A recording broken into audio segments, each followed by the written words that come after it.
দেশের সর্বোত্তরে সীমান্তবর্তী একটি গুরুত্বপূর্ণ জনপদ পঞ্চগড়। জেলাটি তিন দিকে ভারত, কাছে নেপাল ও ভুটান। দেশের একমাত্র চতুর্দেশীয় স্থলবন্দর বাংলাবান্ধার অবস্থানও জেলাটিতে।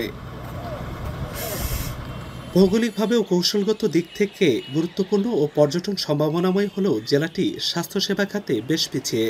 জেলার বাসিন্দাদের চিকিৎসা সেবার ভরসা ১০০ শয্যার সদর হাসপাতাল ও কয়েকটি উপজেলা স্বাস্থ্য কমপ্লেক্স।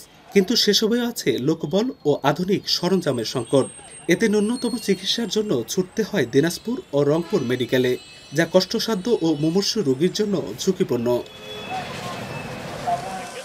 তবে স্বাস্থ্যসেবা নিশ্চিতে ২০২৩ সালে দাঁড়িয়েপাড়ায় চীন বাংলাদেশের যৌথ অর্থায়নে ১০০০ শয্যার একটি বেসরকারি মেডিকেল কলেজ হাসপাতালের ভিত্তি স্থাপন করেন তৎকালীন বাণিজ্যমন্ত্রী ও চীনের রাষ্ট্রদূত ইয়াওয়েন।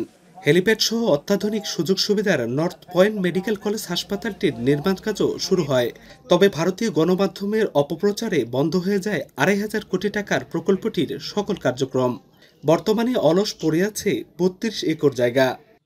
সদর হাসপাতালে নিয়ে গেলে ওখানে ডাক্তার নাই, নাই, আপনার মনে করেন যে গেলে রংপুর রেফার করে দেয়, বিভিন্ন জায়গায় রেফার করে দেয়, তখন একটা হয়রানির শিকার হয়। পঞ্চগড়ের মানুষ, এত স্বল্প আয়ের মানুষ, কি করে তারা ইন্ডিয়া যাবে, কি করে তারা ঢাকা রংপুরে যায়, এই ব্যাপক পরিমাণ অর্থ ব্যয় করে চিকিৎসা করবে। সবার চিকিৎসা একটা হোক, এরকম একটা মেডিকেল আমরা চাচ্ছি। এই মেডিকেলটা হলে আমাদের এলাকার লোকজন কিংবা এই জেলার লোকজন লাভবান হবে। চীনের অর্থায়নে উত্তরাঞ্চলে মেডিকেল কলেজ হাসপাতাল নির্মাণের উদ্যোগ নেয় ফের আশায় বুক বাঁধছেন জেলার প্রায় ১২ লাখ বাসিন্দা। হাসপাতালটি পঞ্চগড়ে করার দাবিতে বিভিন্ন কর্মসূচি পালন করছেন সর্বস্তরের মানুষ। তুলে ধরা হচ্ছে দাবির যৌক্তিকতা। চায়না যে রাষ্ট্রদূত ছিল উনি উদ্বোধন করে গেছেন, কিন্তু কি কারণে জানি না এরপরে কার্যক্রম বন্ধ হয়ে গেল। ১০০০ শয্যা বিশিষ্ট হাসপাতালটি সেটা যদি এখানে হয় খুব সহজে বাস্তবায়ন করা সম্ভব হবে, কারণ এখানে অলরেডি একটা জায়গা নেওয়া আছে। প্রয়োজন হলে এখানে পঞ্চগড়ের মানুষ আরও জায়গা দিতে রেডিও আছে।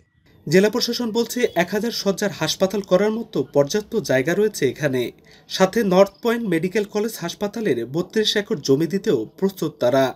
একজন চাইনিজ ইনভেস্টর বাংলাদেশ একজন এন্টারপ্রেনারের সাথে কোলাবোরেশনে একটি প্রাইভেট হসপিটাল স্থাপন করার জন্য উদ্যোগ গ্রহণ করা হয়েছিল। আমি ইতিমধ্যে কথা বলেছি তাদের সাথেও, তারাও বলেছেন আমাকে যদি এই জায়গাটিতে স্থাপন করার উদ্যোগ গ্রহণ করা হয় তাতেও তাদের কোনো আপত্তি নেই। রংপুর বিভাগের মধ্যে রংপুর, দিনাজপুর ও নীলফামারীতে রয়েছে মেডিকেল কলেজ হাসপাতাল। পঞ্চগড়ে চীনের অর্থায়নে মেডিকেল কলেজ হাসপাতালটি স্থাপিত হলে শুধু উত্তরাঞ্চল নয়, নেপাল, ভুটান সহ পার্শ্ববর্তী দেশগুলো এর সুযোগ সুবিধা পাবে। নিশ্চিত হবে প্রান্তিক জনপদের স্বাস্থ্যসেবা। লুৎফর রহমান, এখন পঞ্চগড়। শাইনি চুলে এখন হবে সব হেয়ারস্টাইল। সিল্কোর দ্বিগুণ শাইনি চুল প্রতিদিন।